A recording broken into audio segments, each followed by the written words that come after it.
Welcome back, my little pumpkins. My name is Teresa and I'm very much alive. And if you're new here, welcome. I have an awful, filthy, disgusting garbage mouth. If you're not into that or weird shit in general, this is not the place for you. Feel free to X out the video here. No harm, no foul. But I'll remember our time fondly.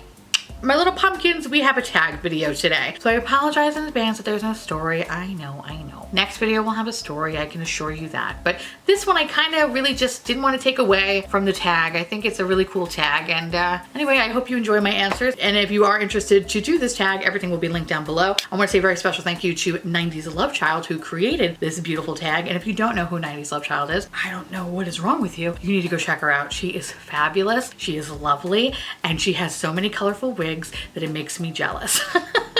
She has actually so many colorful wigs and just cool shit behind her that I'm like, can I just live in your house? I just want to live with you. She just seems like a ball of fun. So go check her out if you haven't already. And again, if you are interested in doing this tag, or if you just want to answer the tag down below, all the questions will be listed in the description box. Question number 1, how much do you spend on makeup a month, a year? Please know that this is not me showing off. I have a full-time job and I do this purely as a hobby. Anything I do make from this channel or Patreon or Teespring goes back into keeping this garbage boat afloat. And with this current situation, I'm making a hell of a lot less because people just don't like me being me. But it's okay. I do this as a hobby. This is not my main source of income. With that said, how much I spend depends on the month. I am a Diamond member at Ulta and I am a Rouge member at Sephora. You can do the fucking math. You know, I'll be honest, I think in the beginning of my YouTube career, and I don't think a lot of people talk about this per se, of course, and this is my opinion, I'm sure every creator thinks differently. I felt like in order to be found, you have to start talking about things that are current. When I started my channel, I totally believed that I was just going to be just talking about makeup. Not necessarily like how I do my makeup, but just like talking about products from a consumer standpoint. I'm not a trained makeup artist or anything like that. I'm literally a bitch that just likes to yell about shit. So for me, I felt like in order to be a makeup review channel, I would have to review things that people are looking for, things that are new. And I personally fell into the trap of reviewing a lot of new makeup releases in hopes of growing a following. And I did that. I did that for a while actually. And it got to the point where I was overbuying so much shit. I would purchase so many things, and I hate to say it, but if you're not the first one out of the gate,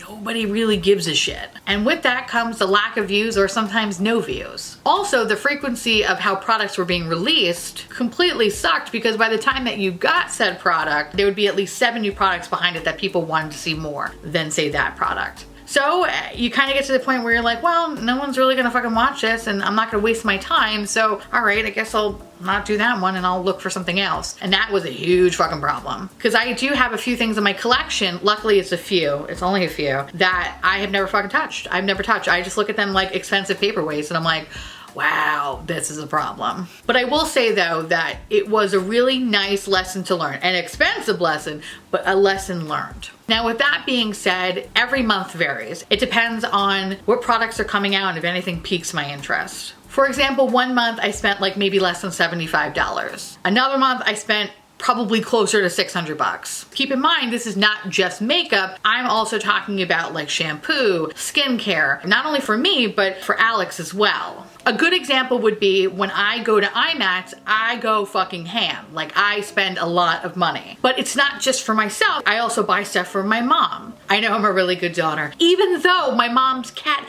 technically outranks me as Sophie being the number 1 and I'm the number 2. But I like to see that bitch try to buy her hourglass, huh? Yeah, calling you out, Sophie. Exactly. Shut the fuck up. So with that said, I don't have a makeup budget and I don't see an issue having a makeup budget. It's just something that I personally don't feel I need to explore. Bottom line is if I have the money, I will spend it. But if I don't have the money and I gotta put it on credit, no fucking way, bro. I don't live beyond my means. Long story short, it varies. That was a long-winded answer. Yep. Number 2, do you ever feel guilty about how much money you spend on makeup?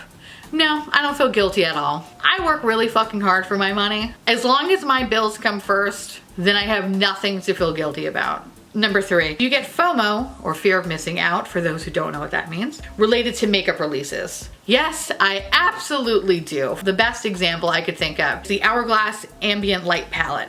I fucking lusted over that product for about a year. And as soon as I heard it was coming back, oh, you best motherfucking believe I marked that shit on my calendar because I wanted it so goddamn badly. Of course, this only happens with certain products. Keep in mind, there are some really cute fucking products that come out that I'm like, ooh, I could pick up the whole collection. But I know deep down inside that they're just gonna be garbage. Except that Hourglass palette, that was worth every goddamn penny. No regrets. And I mean, no regrets.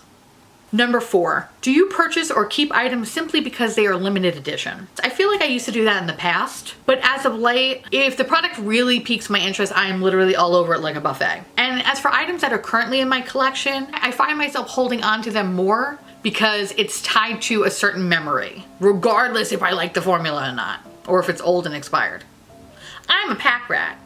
Question number 5, would you be willing to pay more money for a sold out product online? No goddamn way. And listen, no judgment to those that have done it or that actually continue to do it. No judgment. It's just for me, it's a straight up no, dog. Makeup is overpriced bullshit. And nothing, I mean nothing, is ever worth spending more than the ticket price, with the exception of Lethal Cosmetics, because I feel like I don't give enough to them. Now, if something is sold out, I'll usually wait for that restock. And if the restock comes and goes and I still didn't get it, then I don't really go out of my way to try to find it again. Meaning like go to Mercari or go to Poshmark or eBay or what have you. My buck stops there. If I can't get it, I can't get it. So be it. And if it ever gets released again in the future, I'll try again. But if it doesn't, then it'll always be lovingly referred to as my Great White Buffalo.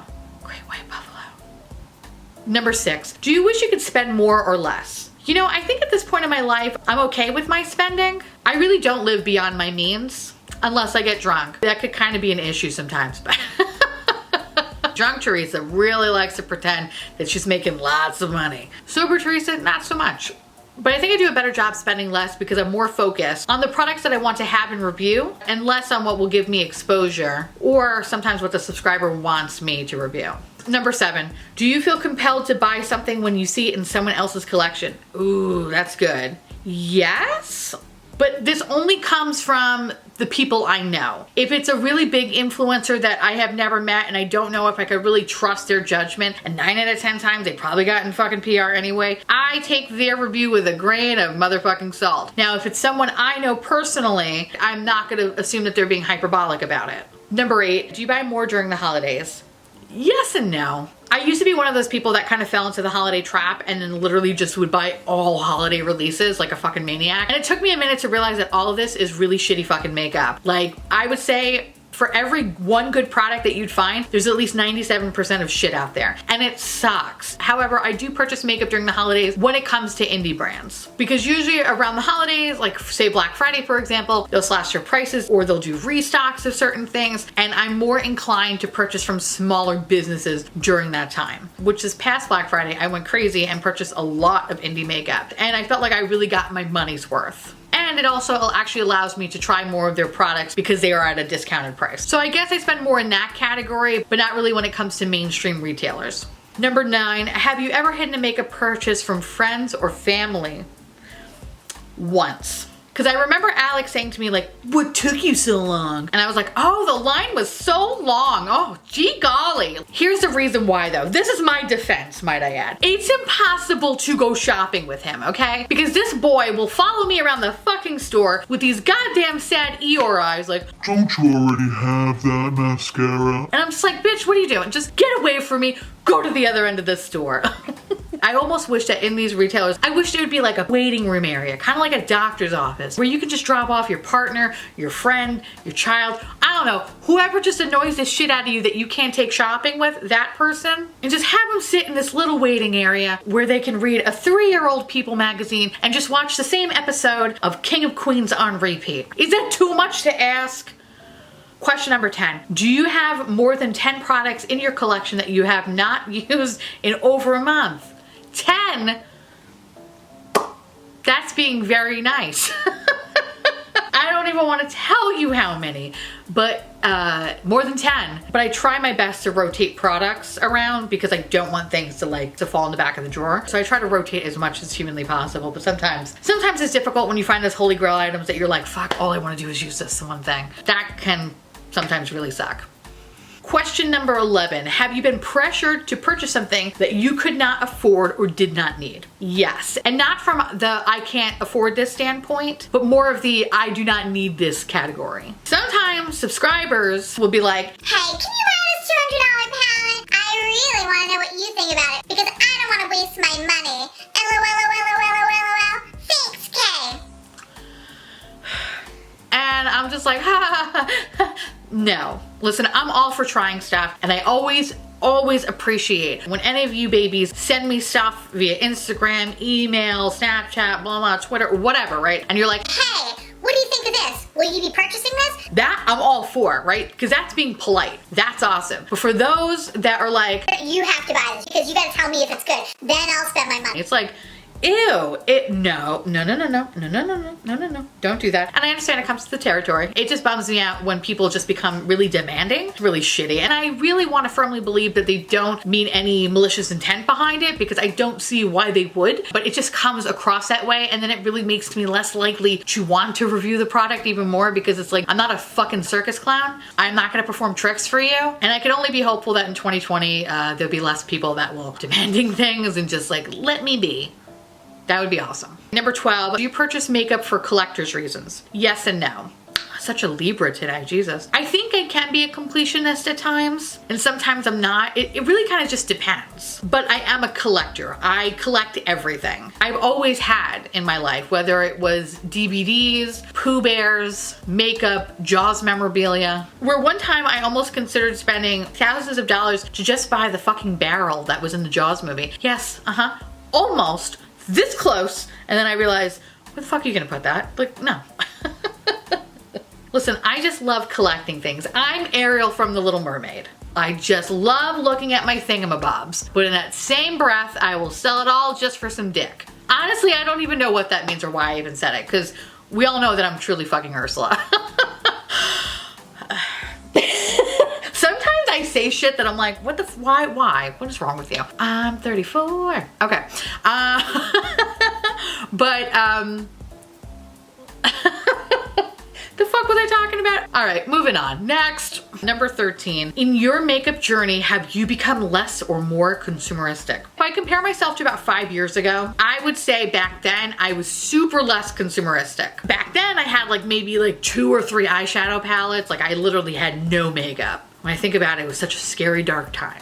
When I had the flu, I discovered beauty YouTube, and then I fell down a rabbit hole. I became way consumeristic, literally buying every goddamn item that I could possibly look at. And ultimately, when I started my channel, I was even more consumeristic because I felt like I had to keep up, because I equated that to exposure and growth. I saw it as an investment. I think now I'm starting to become less consumeristic. I still have a ways to go though, because I ultimately feel like with my collection, I have everything. And now I'm really just kind of looking for the things that I don't have a lot of, or things that I maybe never really noticed before, like multi-chromes, for example. So like I find myself being more consumeristic in that way for things that I find truly unique. That and alien slut highlighters, because bitch, we all want to be glazed. But I really don't feel like I need to try every product that comes out, which is really nice. So it's less consumeristic in that way, but in some ways when I discover something new, then I go full force. So it's kind of like I'm a little bit of both. Hence why I'm a fucking Libra. I can't make up my goddamn mind. But I think this year I want to focus on being less consumeristic. I want to make that a goal this year. So let's see how that fucking turns out.